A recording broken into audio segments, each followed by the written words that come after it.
नमस्कार दोस्तों, इस वीडियो में अंतिम 3 ज्योतिर्लिंग की कथा का वर्णन है।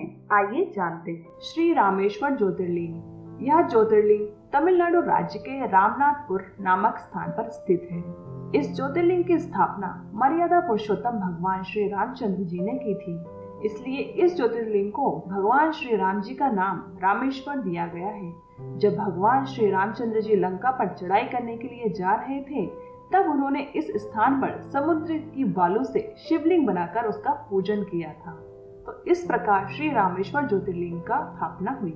विश्वेश्वर ज्योतिर्लिंग। यह ज्योतिर्लिंग उत्तर प्रदेश के काशी में स्थित है। किसी समय की बात है, निर्विकार तथा चैतन्य परम ब्रह्मा ने निर्गुण से सगुण शिव रूप धारण किया। फिर वह शिव ही पुरुष और स्त्री रूप में विभाजित हो गए। पुरुष तत्व का नाम शिव हुआ और स्त्री तत्व का नाम शक्ति हुआ। उन शिव व शक्ति ने अदृश्य रहकर प्रकृति और पुरुष की रचना की, परंतु पुरुष तत्व जो कि श्री हरि विष्णु ही है और प्रकृति उनकी पत्नी अपने आप को बिना माता पिता के देख व्याकुल हो उठे। कुछ समय बाद निर्गुण परमात्मा से आकाशवाणी प्रकट हुई, तुम दोनों को तपस्या करनी चाहिए, फिर तुम से परम उत्तम सृष्टि का विस्तार होगा। प्रकृति और पुरुष को तपस्या के लिए कोई स्थान नहीं मिल रहा था। उन्होंने भगवान शिव से प्रार्थना की। तब निर्गुण शिव ने 5 कोस लंबे चौड़े पंचकोशी नामक सुंदर नगर का निर्माण किया।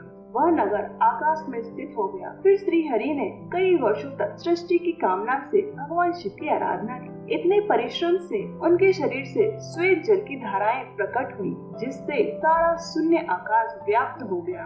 यह देख पुरुष तत्व श्री हरि आश्चर्यचकित रह गए और इस अद्भुत दृश्य को देखकर जब श्री विष्णु जी ने आश्चर्य से सर हिलाया, तो उनके कान से एक मणि वहां गिर गई, जिससे उस जगह का नाम मणिकर्णिका पड़ गया। जब वह श्वेत जल में पंचकोशी नगरी डूबने लगी, तब निर्गुण शिव ने शीघ्र ही उसे अपने त्रिशूल पर धारण कर लिया। फिर विष्णु अपनी पत्नी के साथ वहीं शयनत रहे। यही उनकी नाभि से भगवान ब्रह्मा का जन्म हुआ। ब्रह्मदेव ने भगवान शिव की आज्ञा से अद्भुत सृष्टि का निर्माण शुरू कर दिया। फिर भगवान शिव ने यह सोचा कि ब्रह्मांड के भीतर कर्म पास में बंधे हुए प्राणी मुझे कैसे प्राप्त कर सकेंगे, इसलिए पंचकोशी इस जगत में छोड़ दिया। यहाँ स्वयं परमात्मा ने अभिमुक्त लिंग की स्थापना की। दोस्तों, जब ब्रह्मा जी का एक दिन पूरे होने पर जब सारी जगत में प्रलय हो जाती है, तब भी काशी नगरी का नाश नहीं होता। प्रलय काल में शिव जी उसे अपने त्रिशूल में धारण कर लेते हैं। इस प्रकार हुआ था विश्वेश्वर ज्योतिर्लिंग का जन्म। श्री घृणेश्वर ज्योतिर्लिंग। यह घुमेश्वर या खुमेश्वर के नाम से भी प्रसिद्ध है। यह महाराष्ट्र में संभाजी नगर के दौलताबाद के पास स्थित है। इसकी कथा इस प्रकार है। दक्षिण देश में देवगिरी पर्वत के निकट सुधर्मा नामक एक अत्यंत तेजस्वी व तपोनिष्ठ ब्राह्मण रहता था। उनकी पत्नी का नाम सुदेहा था। उन दोनों में परस्पर बहुत प्रेम था, लेकिन उन्हें कोई संतान नहीं थी।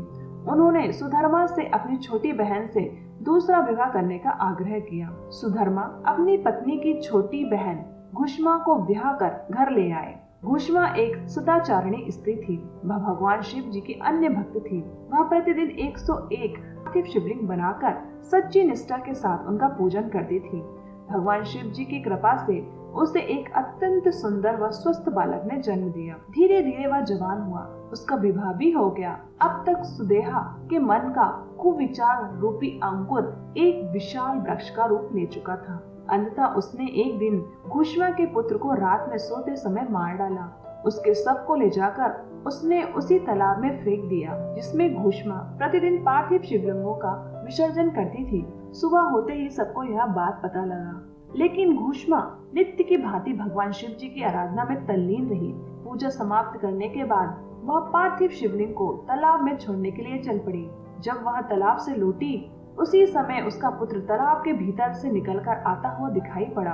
उस समय भगवान शिव जी ने भी वहां प्रकट होकर वर मांगने को कहा। घुष्मा ने हाथ जोड़कर भगवान शिव जी से कहा, यदि आप मुझ पर प्रसन्न हैं, तो मेरी उस अभागिन बहन को क्षमा कर दें। आपकी दया से मुझे मेरा पुत्र वापस मिल गया। आप लोग कल्याण के लिए इस स्थान पर हमेशा के लिए निवास करें। भगवान शिव जी ने उसकी यह दोनों बातें स्वीकार कर ली। भक्त घुष्मा के आराध्य होने के कारण वे यहाँ घुष्मेश्वर महादेव के नाम से प्रसिद्ध हुए। इस प्रकार 12 ज्योतिर्लिंग की कथाएं संपूर्ण होती हैं। दोस्तों, अगर आप भी महादेव के भक्त हैं तो वीडियो को लाइक और शेयर अवश्य करें और चैनल को सब्सक्राइब कर हमारे फैमिली के मेंबर अवश्य बने। हर हर महादेव।